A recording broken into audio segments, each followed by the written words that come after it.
Streaming from Oklahoma's own digital studio, this is Thunder Talk with Dean Blevins and John Holcomb. Hi, everybody. Once again, we're hoping this is the last pre-game podcast that we put together for you, because that would mean then the Thunder would be the NBA champions after tonight. John Holcomb, Dean Blevins, in our respective cities, Oklahoma City, Tulsa for me right now, and we're going to talk about Game 6. And I don't know why I don't have a severe sense of foreboding, or simply put, really, really anxious about this game, but I don't. And that's not like me for big games like this. How do you feel? So you don't feel that way because you were out real late last night, or because that would be the first night you've been out late. That was a joke, folks. But because you're not worried, you're pretty confident. Is that what I'm sensing? It's weird. It's really weird. There's a sense of confidence, yes, but not overconfidence, sure, because we've seen what's happened in this series, and as you and I have talked about time and time again, it is impossible to predict what's going to. I think it's because we've seen the Thunder grab a hold of some things, and those things are repeatable. That's probably the easiest way for me to put it. Yeah. Well, I don't feel the way I did last game, because if your team is one game ahead, then you at least have some wiggle room, and the Thunder could come back here, which no one in that organization really wants. Because of the risk of losing two straight and letting it slip through their hands. And you know what it would be called, John, with all these betting numbers that have been so one-sided out there. It would be considered one of the two largest upsets, or they would be called more than that, a choke job in the history of the game, in the history of championships. Haliburton's situation is getting all of the attention. And the latest info is that he is going to give it a go, which I think anyone, that has a brain assumed that was going to be the case. But how effective is he going to be? And then what do they do in replacing him? I guess that's really, really big. And he was in there, John, when they recovered and got to within two. So, he was part of that, even though he didn't make a field goal. That's an interesting element of the game. It really is. And, if he's out there, Dean, and say they try to use him as strictly a decoy, because he can't really push off on that leg. The calf injuries limit your explosiveness as much as anything else. He's not really, and I heard former NBA player Eddie Johnson say this just earlier, about an hour ago this afternoon, when he said he's not the kind of guy like Eddie Johnson himself was, which George Karl told him, just go to the corner, because he said he had a similar injury when they were facing the Suns in the Western Conference Finals in '93, and he had suffered that injury in the previous round against Houston. And so he said, I played, but I couldn't push off on that. But, Eddie Johnson was a three-point shooter and a catch-and-shoot guy. And what Eddie was saying was, Haliburton is not really a catch-and-shoot guy. You watch how many times he creates space off the dribble to do that. So can he work as a decoy? But maybe the bigger question is, and Dean, we both played a lot, but you certainly played a lot of high-level stuff where maybe one of your teammates, one of your key guys, in whatever sport it is, that you really need, is in a situation like Haliburton, and at least for one game, I'm going to get the lights turned back on here, at least for one game, everybody else around that guy could raise his level just enough that it made the team as a whole really dangerous. And that'll be interesting to see tonight, because you've been a grind now, and this is Game 6. No, I think that your last point is very valid. But at the same time, Oklahoma City has momentum. They've won the 3 of 4. They've won 2 straight. They continue to be highly favored.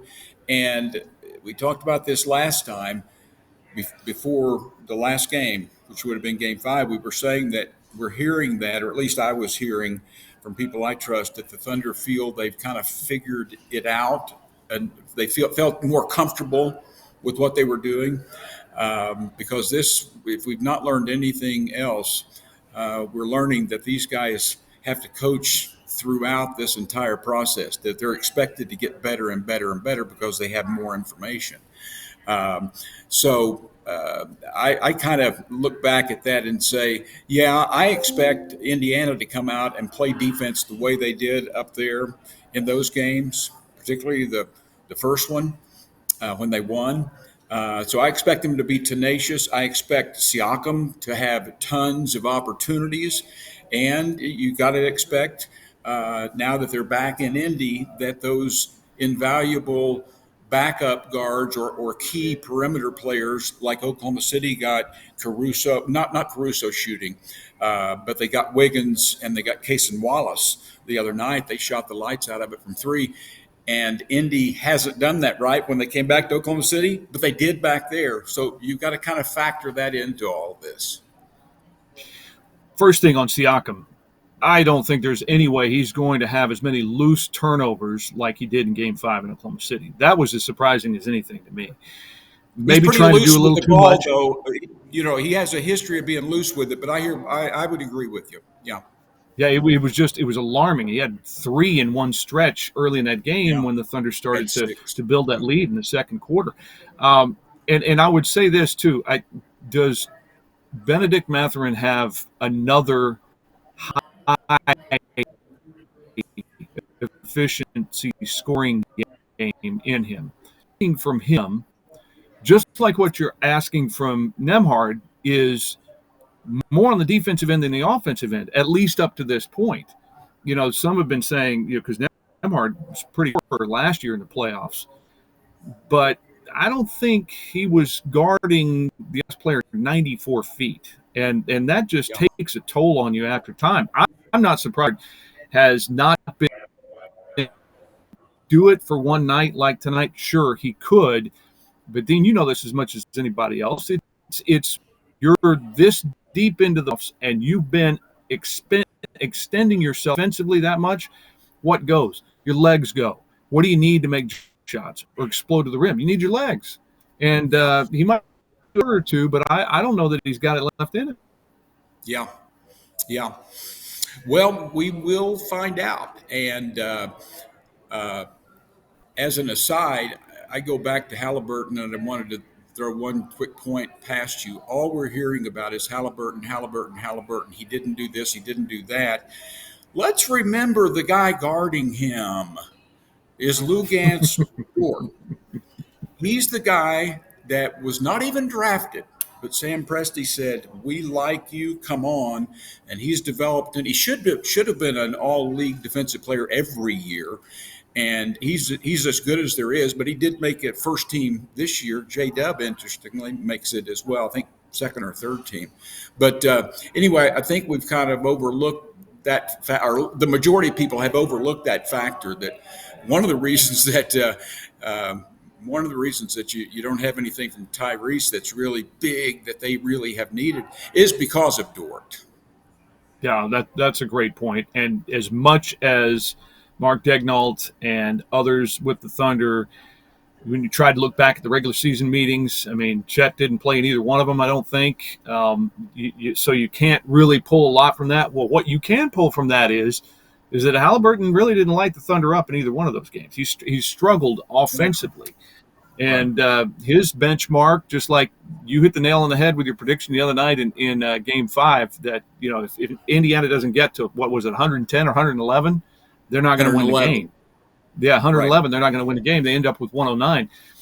If Haliburton doesn't get to 20 points in a game in the playoffs, the Pacers have struggled as well. Now, they won that Game 1, and he kind of picked his spots and deserves a lot of credit for that and hit the game-winning shot. But other than that, he's had that one big game, Game 3, and the Thunder have really kept him under wraps, and Dort's been a major, major part of that.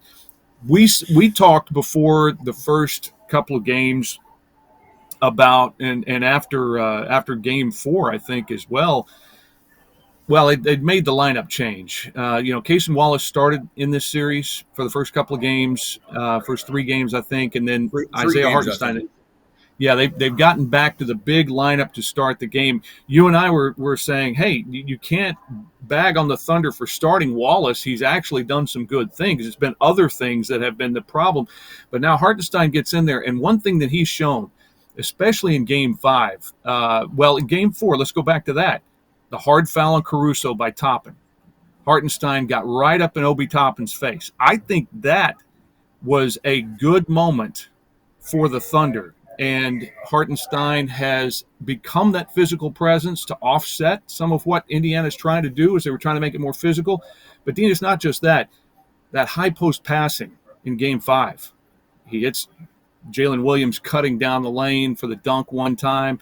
He's a very intelligent basketball player. And when you get everything else spaced, if Indiana is going to continue just to press out and try to force the Thunder farther from the basket, then Hartenstein becomes a real weapon. Yeah, I think they will do that. I'll say this about Hartenstein, and I'm going to continue to call him Hartenstein. So I realize everyone else in this state will not go that direction, but listen to Mike Breen and others. I was educated on this before the season started. But anyway, he's a guy that little things like setting screens. He does little things. The big guy does little things that sometimes people haven't recognized. He's a really big part of this team, bigger than I expected him to be, and so has Caruso been bigger than I expected. So no wonder that the Thunder is here, because they were really good before, and both those guys came through. But I think that on the other big, Chet Holmgren, is either really good or really bad. There's not much middle ground there, and I think he needs to be on the good side tonight. The Thunder really need to bring it, but they need to be especially poised. And John, I think this is one of the more poised teams. Now, I do look back, and I know you and I pointed it out sitting next to each other for at least one of the games. Their inbound passing sometimes under the goal 3 times in the one game with McConnell. We were saying you don't do that in grade school. But even side outs and other things, they are really at times really loose with it. SGA threw intercepted layup late in that game that was critical. And you know what I'm talking about. There have been others. So there are things that the Thunder can do better. But I'm kind of with you. The closer I get to this thing, I kind of feel the better team has a better chance of winning here. And people go, duh. But that's not the case, though, if you go to Indiana with that crowd and their defensive intensity and all that. The Thunder will have to play real well, even though they're favorites, John, to win it. But I'm feeling kind of the same way you are. Some of those ticket outlets that chart these things, they charted a couple of things leading into tonight, and this was posted yesterday. One of them was that the get-in-the-door price for Game 6 in Indiana has dropped from, almost $780 down to like $360, which is still, significant. But it tells you that, and it also tracks. There was another outlet, Vivid Seats, that was tracking. However they can do this, that more Thunder fans will be in the building tonight at maybe, for what they are tracking, 1 out of every 5 fans. So it's 20%. That's a pretty good number for something significant. Let me ask you about your take on the Scotty Pippen story by Tim McMahon, ESPN, talking about Jalen Williams, because J-Dub has been compared to Scotty Pippen after his recent performances, including the 40 points in Game 5. And Scotty, with a big compliment, he said, I wouldn't put the ceiling on being as good. I would say he's got everything it takes to be better than I was. That's pretty high praise from a guy who knows what he's talking about. Yeah, I start with how tall they are, and we've kind of laughed about it, but J-Dub's brother, Cody, I think, he said he is 6'3", and what that means is that they always measured growing up, and they did it barefoot the way you should. And you ask J-Dub, he says he's 6'5", and then one of the guys, Stephen A. Smith, the other day says he's 6'7". My point is he's a half a head shorter than Scotty Pippen. Now he can do other things better than Scotty Pippen did, but I think he has a ways to go there. But what an all around player.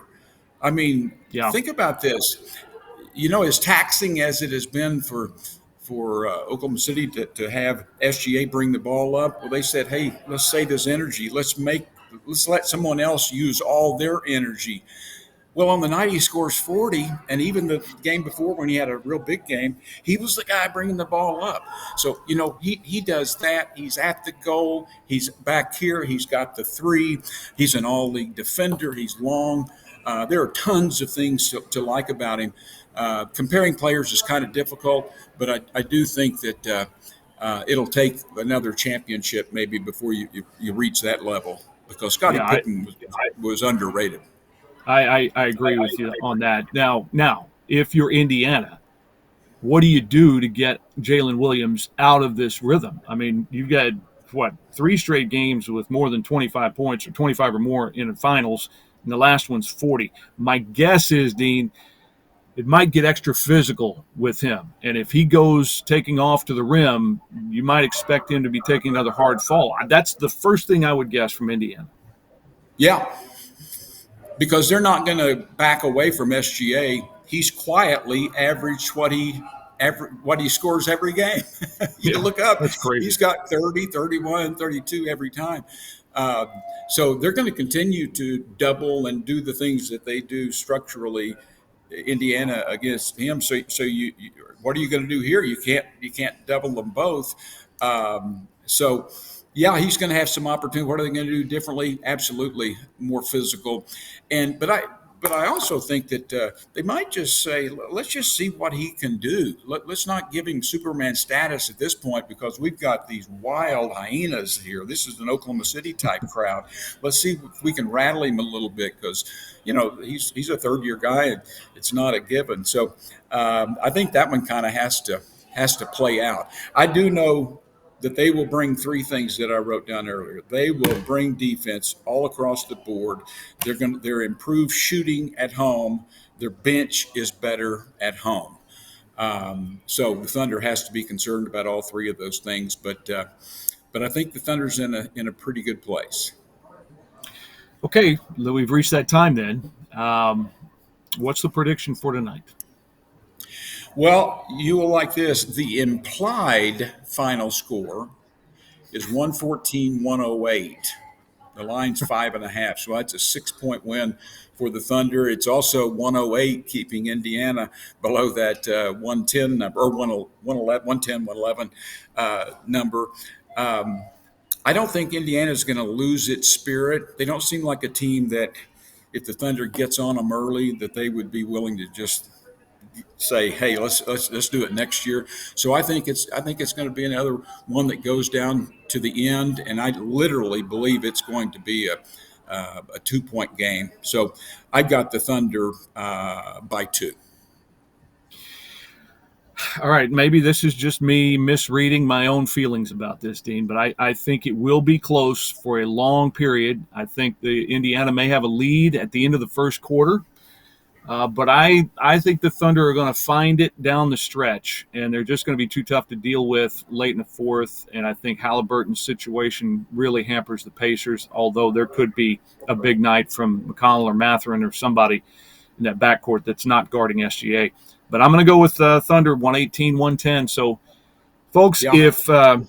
If Dean is right and I'm right, then there'll be a parade in the offing sometime soon in Oklahoma City, and then you can join the 2 of us along with 600,000 of our favorite people at some point early next week. Well, don't even bring up a parade or any plans or any of that stuff right now. We remember the balloon night, right? You want to tell the folks about the balloon night? Yes. No. Yeah, I'm saying that's hypothetical, by the way. Can I put my hands up and go? That's hypothetical. That it might, but yeah. And with that said, I love the way they have approached this game, and I loved what Shea said yesterday. On the cusp of winning is not winning. It's the perfect mentality They stick to what they practice what they preach is what I'm trying to say. So that's a good thing. Absolutely. Nothing has changed with them from the first day of camp. So we're lucky to be here, quite frankly. And I'm Yes, going we to are. be here, John. Let's go ahead and turn it toward me. And I'm going to be here for 8 or 9 more days. But this is a fun way to tackle it. And hopefully it'll be taken care of tonight. If not, you're going to see us again soon. That's right. Sunday would be Game 7. But tonight is Game 6. And for Dean, who'll be in Hot Springs, Arkansas in a week and a half, I'm John. Thanks for watching. You're not going to believe this. Our son Carson comes up with some interesting ideas of where we need to travel. And he's come up with Bentonville, Arkansas, and Hot Springs, Arkansas, out of nowhere. As we've talked about this now, Hot Springs has been brought up. It's unbelievable. Yep, I'll be there. It's a done deal. It's a done deal then. We'll see you next time, folks. Thank you for watching this Oklahoma Zone digital studio stream. Stay with News on 6 online and on television anytime for the latest news, weather, and sports.